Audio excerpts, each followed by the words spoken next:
Assalamualaikum warahmatullahi wabarakatuh. Perkenalkan, nama saya Arif Rahman Hakim dengan NIM 18130300095. Di sini saya adalah perwakilan dari kelompok 7 yang akan menjelaskan poin pertama, yaitu tentang kaidah pokok berkaitan dengan adat. Kaidah pertama yang perlu kita tahu yaitu adalah al-ada. Al-ada itu muhkamah, yang artinya itu adat itu dapat dijadikan pertimbangan dalam menetapkan hukum. Jumhur ulama mengemukakan bahwa adat dan urf itu adalah sama. Bagi mereka, adat itu adalah sesuatu yang pelakunya merasa tenang ketika melakukannya dan diterima berdasarkan akal sehat serta dilakukan secara berulang-ulang. Akan tetapi, beberapa ulama mengemukakan pendapat yang berbeda. Bagi mereka, antara adat dan urf itu berbeda. Umpamanya nih ada Al-Jurnani yang membuat definisi berbeda antara adat dan urf. Menurutnya, adat adalah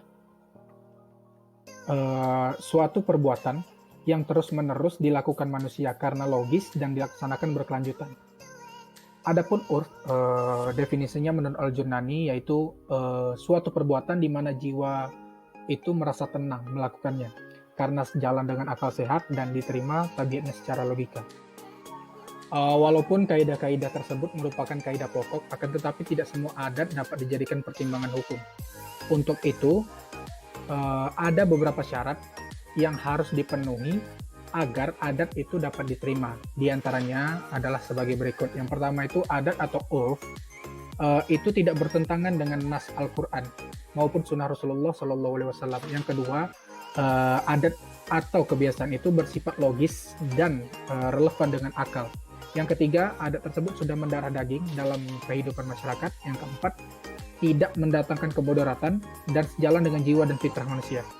Berdasarkan uraian-uraian tersebut, dapat dirumuskan sejauh mana jangkauan adat, di mana setiap perbuatan yang berdampak suatu hukum, namun tidak ada pembatasan secara syar'i dan secara bahasa mengenai kadar perbuatan tersebut sehingga bisa membawa perubahan hukum.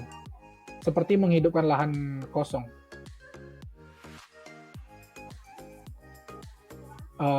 Maka semua itu dikembalikan pada adat yang berlaku secara umum. Dengan begitu, wilayah adat adalah seluruh masalah atau gerak tubuh manusia yang bisa berdampak hukum.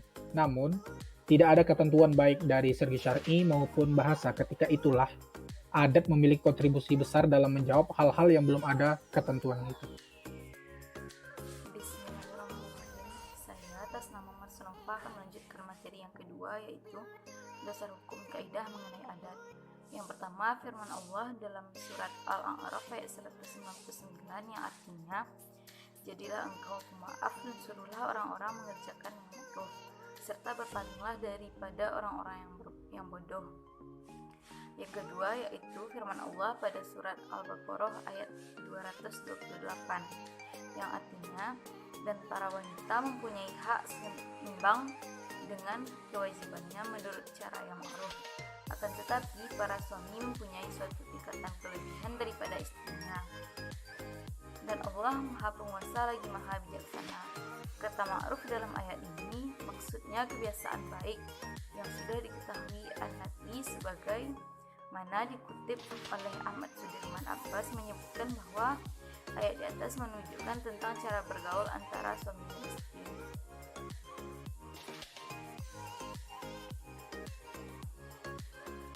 Nah, yang ketiga yaitu adalah sabda Rasulullah SAW yang artinya, apa yang dipandang baik oleh umat Islam baik pula di sisi Allah. Nah, berdasarkan ayat dan hadis yang disebutkan tersebut, maka adat kebiasaan yang baik harus diikuti. Kebiasaan baik tersebut jika dikaitkan dengan kaidah atasnya dapat dijadikan pertimbangan dalam menetapkan hukum. Lokal HTNA yang dimuliakan oleh Allah, izinkan saya akan memaparkan materi tentang kaidah-kaidah adat ataupun kebiasaannya dan cabangnya. Yang pertama yaitu ada yang namanya kaidah hukum mengikuti perkembangan zaman atau kaidah yang mengikuti perkembangan zaman. Artinya apa kawan-kawan? Satu hukum itu bisa diubah, bisa ditata kembali, bisa dikondisionalkan sesuai dengan perubahan zaman gitu. Kita ambil contoh seperti pada zaman dahulunya wanita muslim yang ingin pergi ke Mekah untuk melaksanakan ibadah haji itu harus didampingi dengan mahram.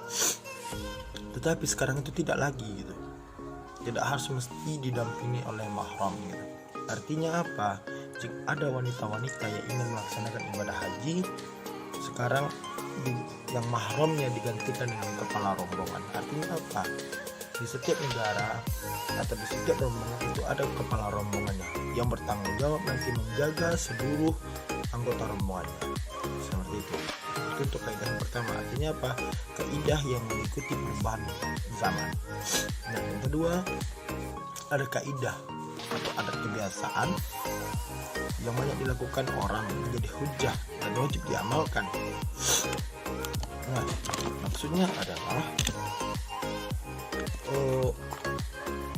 kaidah-kaidah ini atau kaidah yang kedua ini atau yang sering disebut atau yang bisa diarabkan sebagai isti'malun nas hujjatan yujibul amal biha.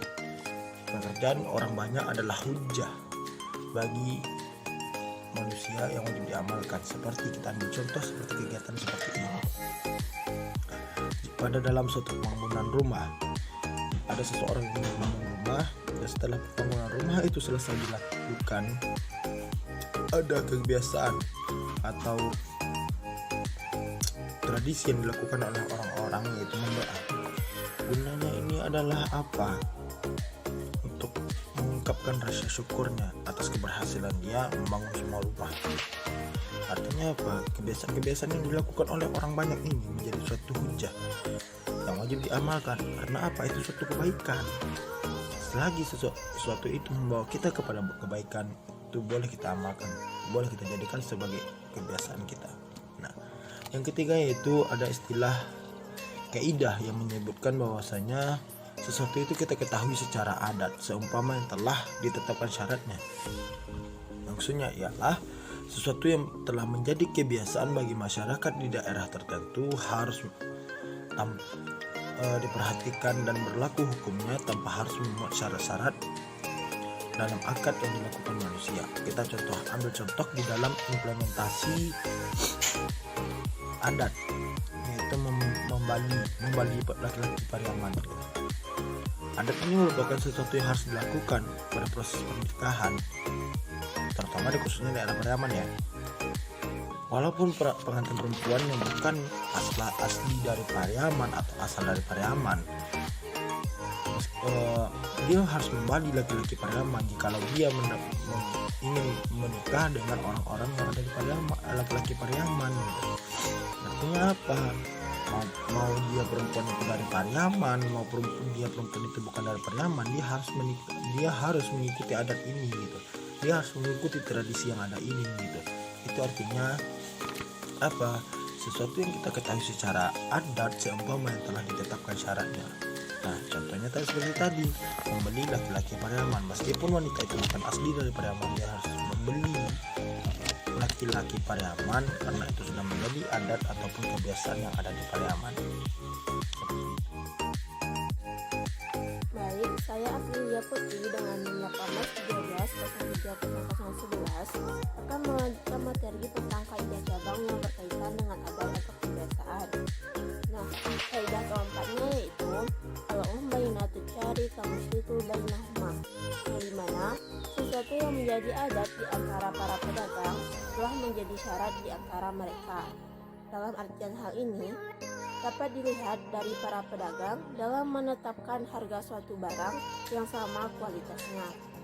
Nah, kaidah yang kelima yaitu at-ta'yinu bil-'urf karena kata-'yinu bil-binas, yang artinya suatu yang ditetapkan berdasarkan adat atas kebiasaan, seperti sesuatu yang ditetapkan berdasarkan nas. Nah, dalam hal ini berarti ketetapan tersebut harus ditaati, seperti halnya dalam adat Minangkabau bahwa rumah gadang itu diberikan kepada anak perempuan. Nah, sampai sekarang adat atau kebiasaan dari Minangkabau itu masih terus dijalankan.